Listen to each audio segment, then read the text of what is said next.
बेनीपट्टी प्रखंड मुख्यालय के त्योंत पंचायत अंतर्गत तिसियाही खनवा टोल स्थित पलटू लोरिक प्लस 2 उच्च विद्यालय परिसर में गुरुवार को जनसंवाद कार्यक्रम का आयोजन किया गया, जिसका उद्घाटन डीएम अरविंद कुमार वर्मा व एसपी सुशील कुमार समेत अन्य अधिकारियों ने दीप जलाकर किया। कार्यक्रम को लेकर सुबह से ही लोगों में उत्साह देखा गया। कार्यक्रम के शुभारंभ के दौरान डीएम व एसपी समेत अन्य अधिकारियों को त्योंत पंचायत की मुखिया झाजुली रानी, प्रखंड प्रमुख सोनी देवी के द्वारा मिथिला के परंपरा के अनुसार पाग दुपट्टा व फूल माला से सम्मानित किया गया। साथ ही बेनीपट्टी के अनुमंडल पदाधिकारी मनीषा, प्रखंड विकास पदाधिकारी डॉक्टर रवि रंजन, मनपौर पंचायत के मुखिया अमरेंद्र मिश्र सुगन, सलाह पंचायत के मुखिया रीजन ठाकुर, त्योंत पंचायत के पैक्स अध्यक्ष विवेक राय सहित अन्य लोगों ने डीएम व एसपी को मिथिला पेंटिंग व पौधे भी भेंट किए। इसके बाद राष्ट्रगान के साथ कार्यक्रम की विधिवत शुरुआत हुई, जहां सबसे पहले डीएम ने अकौर व भट्टीसिर समेत अन्य गांव की योजनाओं के लाभार्थियों से योजना का फीडबैक लिया। जुड़ल छी, बच्चा सब छोट रहे, पति मर गेल त केओ शरण देवा वाला नहीं रहे, त हमरा समूह में दीदी सब कहले थे जुड़ जाला, त जुड़ जेनो बच्चा सबके पालन पोषण के को दे। तकर बाद में से सब दीदी सब जुड़ा कर त हम बच्चा सबके पढ़ेलौ लिखेलौ, तब इंटर करेलौ हा बेटा के। तकर में दीदी अथी समूह से हमरा दुकान भेट गेल, त हम दुकान सब चलबै छी। तकर बाद में से हमरा दुकान के लाभ भेल 40,000 रुपया महीना में 10,000 भ रहल अछि। तकर बाद में से दीदी शर्मिला दीदी जाय छथि दुकान के, लिखै छथि, पढ़ै छथि, सबटा हिसाब लिख कऽ दै छथि दीदी सब। तकर बाद में हम चलबै छी, आगू मुहे के उन्नति बढ़बै छी। मशीन किनलहुँ हाँ, बच्चा सबके मशीन बैठी चला कर गुजर कर रहल छी। जे भाईजी सब दुकान से पैसा देता तो हम आगू मुहे बढ़ाई रहल छी। इस दौरान डीएम ने मंच से मुख्यमंत्री 7 निश्चय योजना की विस्तृत जानकारी देते हुए लोगों से योजनाओं के बारे में क्या कुछ कहा, वह आप आगे वीडियो में देखेंगे। वहीं एसपी सुशील कुमार ने कानून व्यवस्था को लेकर प्रशासनिक पहल को विस्तार पूर्वक जानकारी दी। कार्यक्रम में धन्यवाद ज्ञापन करते हुए मनपौर पंचायत के मुखिया अमरेंद्र मिश्र सुगन ने डीएम से गमरिया गांव में कब्रिस्तान घेराबंदी की समस्या का निदान करने की मांग की। वहीं पैक्स अध्यक्ष विवेक राय ने 5 पंचायतों के बीच स्थित नंदी भौजी चौक के पास पुलिस चौकी, खनवा टोल में फाटक की व्यवस्था, पलटू लोरिक प्लस 2 उच्च विद्यालय में प्ले ग्राउंड की व्यवस्था, चौहटा गांव में नदी में पुल निर्माण की व्यवस्था करने का आग्रह किया।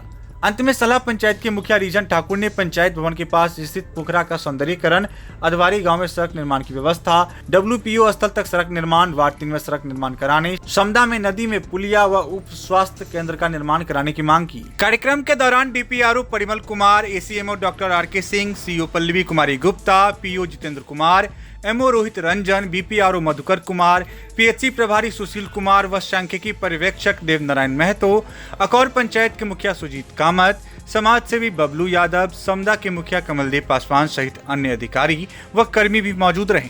कई बार कोई व्यक्ति थाना प्रभारी सूचित कर दिए, थाना प्रभारी कहीं और व्यस्त हैं या वो तुरंत रेड करने नहीं पहुंचे, वो हट गया, आपको निराशा आ जाएगी, करे वो तो किए ही नहीं कार्रवाई। तो निराश नहीं होना, अगर वो नहीं कर पाएगा एसपी साहब को करिए, SDO साहब को कर दीजिए, SP साहब को भेजिए, हमको भेज दीजिए। तो साथ ही साथ टोल फ्री नंबर है, इस पर कर दीजिए, आपकी पहचान गोपनीय रखी जाएगी ताकि हम लोग ऐसे लोगों के खिलाफ हम लोग कड़ी कार्रवाई कर सकें। हम टोल फ्री नंबर बोल दे रहे हैं, हम जान रहे हैं आप लोग पेन पेपर लेके नहीं बैठे हैं, लेकिन अगर मोबाइल वगैरह में कोई लिख लेंगे, बहुत सारे पंचायतों में पोल पे भी लिखवाया गया है ये, उस टोल फ्री नंबर पे आप लोग कॉल कर लिया करेंगे तो बहुत समर्थन इसमें हम लोगों का जो माफियाओं के खिलाफ अभियान चल रहा है उसमें मदद मिलेगी। तो नोट कर सकते हैं आप लोग जो मोबाइल रखे हैं, 1800 345 6268 ये है टोल फ्री नंबर है। हम दोबारा इसको दोहरा देंगे, 1800 345 6268 ये एक नंबर है, और दूसरा है 15545। इनमें से कहीं भी आप फोन करके इस पर भी सूचना दे सकते हैं। कई बार क्योंकि हम लोग ऑफिस में मीटिंग कर रहे हैं या अभी जनसंवाद कर रहे हैं तो फोन उधर पड़ा हुआ हो सकता ना उठ पाए, आप इस पर करेंगे टोल फ्री नंबर पे जरूर उठ जाएगा। तो सबसे पहला हम लोग बात करेंगे जो मुख्यमंत्री 7 निश्चय योजना आप सभी लोग जानते हैं वो तो चलाई जा रही है, और उसके तहत युवाओं के लिए जो 3 प्रमुख कार्यक्रम चलाए गए थे उसके बारे में सबसे पहले बात करूंगा। पहला तो बिहार स्टूडेंट क्रेडिट कार्ड योजना आप लोग सुने होंगे, दूसरा कुशल युवा प्रोग्राम और तीसरा स्वयं सहायता भत्ता योजना। मैं अनुरोध करूंगा कि सभी लोग बहुत ध्यान से इसको सुन ले। बहुत लोग केवल जानते होंगे, केवल नाम सुने होंगे, कुछ लोग नहीं जानते होंगे, इसको सुन लेंगे तो बहुत ही लाभकारी योजना है। आपके बच्चों के लिए, बच्चियों के लिए बहुत ही फायदा देने वाली स्कीम है, इसको बहुत ध्यान से सुन लें। पहली स्कीम जो बिहार स्टूडेंट क्रेडिट कार्ड योजना है, इसके तहत अगर कोई भी बच्चा, लड़का या लड़की, अगर 12वीं पास करके उच्च शिक्षा ग्रहण करने का उसकी अभिलाषा है, अगर वो करना चाहता है, या 10वीं बाद पॉलिटेक्निक, ITI ये सब करते हैं, इन सब उच्च शिक्षा ग्रहण के लिए अगर जो परिवार आर्थिक रूप से सक्षम नहीं रहता है तो बाजार से शिक्षा ऋण लेने के लिए जाते हैं। उस ऋण के लिए मोर्गेज मांगता है बैंक, सिक्योरिटी लगती है, साथ ही साथ ब्याज दर भी बहुत होता है, जिससे उसका भार ज़्यादा पड़ता है, तो कई परिवार वो लोन नहीं ले पाते। तो बिहार स्टूडेंट क्रेडिट कार्ड योजना के तहत बिहार सरकार के द्वारा बहुत ही कम ब्याज पे 4 लाख रुपए तक का ऋण उपलब्ध कराया जाता है, जिससे कि आप हायर एजुकेशन की फीस आसानी से भर सकते हैं। और इसमें ब्याज की दर बहुत कम रहती है, कोई मोर्गेज और सिक्योरिटी भी नहीं लगता है। तो कितना सहूलियत होती है इसमें, और कई बच्चे इससे लाभान्वित भी हो रहे हैं इस ऋण प्राप्त करके बिहार स्टूडेंट क्रेडिट कार्ड से, और उसके बाद उच्च शिक्षा ग्रहण कर रहे हैं, बहुत लोग लाभान्वित हो रहे हैं। लेकिन अभी भी हम लोगों ने देखा कि जितनी हम लोगों की क्षमता है, जनसंख्या है, जितने अपने जिले में परिवार हैं, उसके समानुपातिक रूप से लोग लाभ नहीं ले रहे हैं। इसीलिए हम रिक्वेस्ट कर रहे हैं आप लोगों से कि बहुत ध्यान से सुनिएगा, ताकि इस योजना का ज़्यादा से ज़्यादा लोग लाभ उठा पाए। तो जितने लोग यहाँ बैठे हैं, तो बिहार स्टूडेंट क्रेडिट कार्ड योजना के बारे में अनुरोध करूँगा ज़्यादा से ज़्यादा लोगों को बताएं, ताकि ज़्यादा से ज़्यादा परिवार और बच्चे इसका लाभ उठा सकें। दूसरा, युवाओं के लिए जो बहुत प्रमुख महत्वपूर्ण कार्यक्रम चल रहा था, कुशल युवा प्रोग्राम। उस प्रोग्राम के तहत यहाँ पे वैसे बच्चे जिन लोग 10वीं पास रहते हैं और उन बच्चों को मूलभूत शिक्षा की दी जाती है, उनको ट्रेनिंग दिया जाता है। अभी हमारी बीच की बच्ची ने ही आपको बताया विस्तार से कि किस प्रकार से कुशल युवा प्रोग्राम के तहत क्या क्या ट्रेनिंग दी जाती है और क्या उसका लाभ हुआ है। जो प्रमुख सबसे पहला रहता है इंफॉर्मेशन टेक्नोलॉजी, कंप्यूटर का। आज के समय पे चाहे कुछ भी आप आगे करना चाहें, चाहे सरकारी नौकरी खोज रहे हो, चाहे आप अपना निजी व्यवसाय करना चाहते हो, या निजी नौकरी करना चाहते हो किसी निजी क्षेत्र में, हर जगह कंप्यूटर की इसकी बहुत ही आवश्यकता होती है, जानकारी की। उसके बिना हम लोग किसी भी क्षेत्र में कोई काम नहीं कर पाते हैं। आज के समय की जरूरत है, हर बच्चे को उसकी जानकारी होनी चाहिए। तो कुशल युवा प्रोग्राम के तहत आपको कंप्यूटर, इंफॉर्मेशन टेक्नोलॉजी की मूलभूत जानकारियां दी जाती हैं, ताकि आप किसी भी फील्ड में जाएं तो आप अच्छा करें। दूसरा प्रमुख कंपोनेंट रहता है जो सॉफ्ट स्किल, जो भाषा के बारे में जानकारी दी जाती है, हिंदी इंग्लिश के बारे में जानकारी दी जाती है। भाषा की जानकारी प्राप्त करना ही पर्याप्त नहीं होता है, उसको जानकारी प्राप्त करने के पश्चात आप भाषा का उद्देश्य क्या है, तो अपनी भावनाओं को अभिव्यक्त करना। तो किसी भी जगह पे, चाहे जन समूह के समक्ष, चाहे 1 to 1 एक दूसरे के समक्ष अपनी बातों को सही से रख पाए, ये सॉफ्ट स्किल दिया जाता है। तो आपने देखा कभी हमारे बीच की बच्ची, शायद ज्योति नाम था, बहुत अच्छे तरीके से उसने अपनी सारी बातों को रखा, जबकि इतने बड़े बड़े लोग यहाँ बैठे हुए हैं, कभी सम्मानित जनप्रतिनिधि आप लोगों के समक्ष, तो बहुत ही काबिल तारीफ काम था। कुशल युवा प्रोग्राम के तहत इस तरीके से ट्रेनिंग दिया जाता है कि आगे चल के बहुत लाभ करता है। आप कहीं भी कोई काम करने जाइएगा तो जो बच्चा अच्छे तरीके से, जितने उसको ज्ञान है, सही से बोल पाता है, वो लाइफ में ज़्यादा सफल होता है। कई लोग होते हैं, बहुत ज्ञान उनके अंदर होता है, बहुत ही टैलेंट होता है, योग्यता होती है, लेकिन अपनी बातों को नहीं रखते हैं, तो सामने वाला उनको उस तरीके से आकलन नहीं करता है, उतना जीवन में सफल नहीं हो पाता है। तो ये बहुत ही लाभकारी काम है। तो ये मैं अनुरोध करूंगा कि कुशल युवा प्रोग्राम के तहत जिन भी बच्चों के पास समय है, 10वीं पास हो चुके हैं, अगर मौका रहेगा तो उसका ट्रेनिंग प्राप्त कर लें, ताकि किसी भी फील्ड में जाएं, आगे सहूलियत रहे आप लोगों को। तीसरी, युवाओं के लिए जो सरकार के द्वारा 7 निश्चय के अंतर्गत जो महत्वपूर्ण योजना चलाई जा रही है, स्वयं सहायता भत्ता योजना। इसके तहत जो बच्चे 12वीं पास करके रोजगार की तलाश कर रहे हैं और अभी रोजगार प्राप्त नहीं किए हैं, तो सरकार के द्वारा 2 साल तक उनको सहयोग प्रदान किया जाता है, 1000 रुपए प्रति माह भत्ता के रूप में। तो कितना महत्वपूर्ण है ये, बहुत कंपोनेंट ये, इससे काफी लोग इसका लाभ उठा रहे हैं। लेकिन इन तीनों योजनाओं का मैंने देखा जो कि युवाओं के लिए इतना प्रभावशाली हो सकता है, उनके आगे के करियर बनाने के लिए इतना काफी हेल्प कर सकता है, अभी उतने अनुपात में लोग लाभ नहीं उठा रहे। ये समझने की जरूरत है। काफी लोगों ने लाभ उठाया और काफी लोग इसका आवेदन कर रहे हैं, लेकिन अभी भी हम लोगों के पास पोटेंशियल ज्यादा है।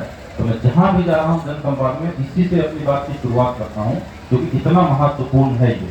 और ये हम लोगों ने आपके बीच से अनुभव साझा इसीलिए करवाया ताकि आप अपने बीच से जब किसी को देखते हैं, किसी भी कार्य उसने किया है या कोई योजना का लाभ लिया है, तो आप ज्यादा उससे जुड़ पाते हैं। उद्देश्य हमारा यही था विभिन्न योजनाओं का अनुभव साझा कराने का।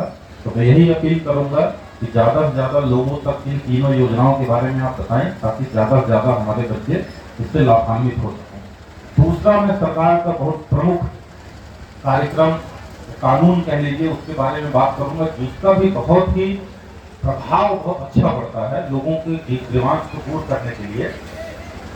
उसमें है कि बिहार राज्य में 2016 से लोक शिकायत निवारण कानून लाया गया, अधिनियम लाया गया।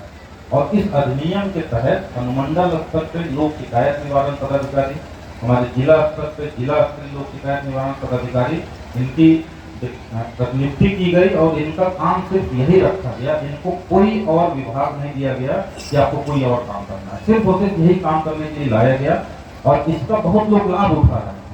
कोई भी योजना से कोई व्यक्ति का संबंधित कोई भी ग्रीवांस हो, कोई भी शिकायत हो, आप लोक शिकायत निवारण पदाधिकारी के यहाँ आवेदन देते हैं, उसमें सुनवाई करके जिस भी विभाग से संबंधित वो योजना रहती है या शिकायत रहती है, उस विभाग के अधिकारी उपस्थित होते हैं, आप उपस्थित होते हैं, और दोनों को सुनवाई करके लोक शिकायत निवारण पदाधिकारियों के द्वारा समस्या का निदान 60 दिन के अंदर कराया जाए।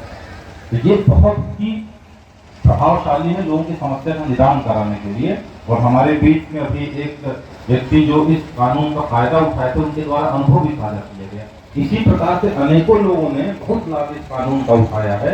लेकिन इस चीज को हम इसलिए आप लोग समक्ष रख रहे हैं क्योंकि अभी भी हम लोग कार्यालयों में देखते हैं कि बहुत सारे व्यक्ति ऐसे आते हैं, सर हम 5 महीने से दौड़ रहे हैं और हमारी समस्या का निदान नहीं हो रहा है। क्योंकि आप लोग जानते हैं जब कार्यालय में कोई आवेदन देते हैं तो जिस विभाग से संबंधित होता है, हम लोग उनको प्रखंड स्तर या मंडल स्तर पे उस पर नियम संगत कार्रवाई के लिए भेजते हैं, लेकिन उसका दोबारा नियमित अनुश्रवण न होने के कारण उसके निवारण में समय लग जाता है। तो लेकिन लोक शिकायत निवारण कानून के अंतर्गत ये पदाधिकारी नियमित रूप से अनुश्रवण करके उसका निदान कराते हैं समस्या का। तो लोग, अगर आप जो हमारे कार्यालय में आते कहीं जाके इधर उधर भटकते हैं, अगर लोग शिकायत में सीधे चले जाते तो 2 महीने के अंदर निवारण हो जाता। कई परिवार हमारे पास आते हैं, हम खुद लोग शिकायत के पास भेजते हैं ताकि समय सीमा के अंतर्गत उसका निराकरण हो जाए। तो ये इसीलिए बता रहे हैं ताकि लोग ज़्यादा से ज़्यादा लोग इस कानून का लाभ उठाएं। इधर उधर भटकने के बजाय आप सीधे जाके देंगे, उसका निवारण करा दिया जाएगा। हम लोग उसको रेगुलर अंतराल पे उसका अनुसरण करते हैं। इस कानून के अनुपालन की हम लोग समीक्षा करते हैं और गुणवत्ता पूर्वक उसका समाधान का हम लोग लगातार मॉनिटरिंग कर रहे हैं कि इस पे आपका अधिकार है। आप कार्यालय के समक्ष जो है इसको आपको गिड़गिड़ाने नहीं जाना, भैया हमको जाति प्रमाण पत्र दे दीजिए। ये आपका अधिकार है, आपको मिलना चाहिए और नियत समय सीमा के अंदर मिलना चाहिए। इस चीज को लागू करने के लिए 2011 से अब लोक सेवाओं का अधिकार ये लागू किया जा रहा है। प्रखंड पे लोक सेवा केंद्र है, वहाँ पे आवेदन आप लोग देते हैं और समय सीमा के अंतर्गत उसको उपलब्ध कराया जाता है। सब लोग इस बात से परिचित हैं। अब इसमें आगे हम लोग पंचायत स्तर पे भी इसका कराने का प्रयास कर रहे हैं और जैसे ही पंचायत स्तर पे आईडी इसका अलग से लॉगिन मिल जाएगा, पंचायत स्तर पर भी हमारे कार्यपालक सहायक हैं, वो लोग पंचायत स्तर पे ही आपका आवेदन प्राप्त करके उसका निस्तारण शुरू कर देंगे ताकि आपको प्रखंड में भी इसके लिए नहीं जाना पड़े। तो मैं ये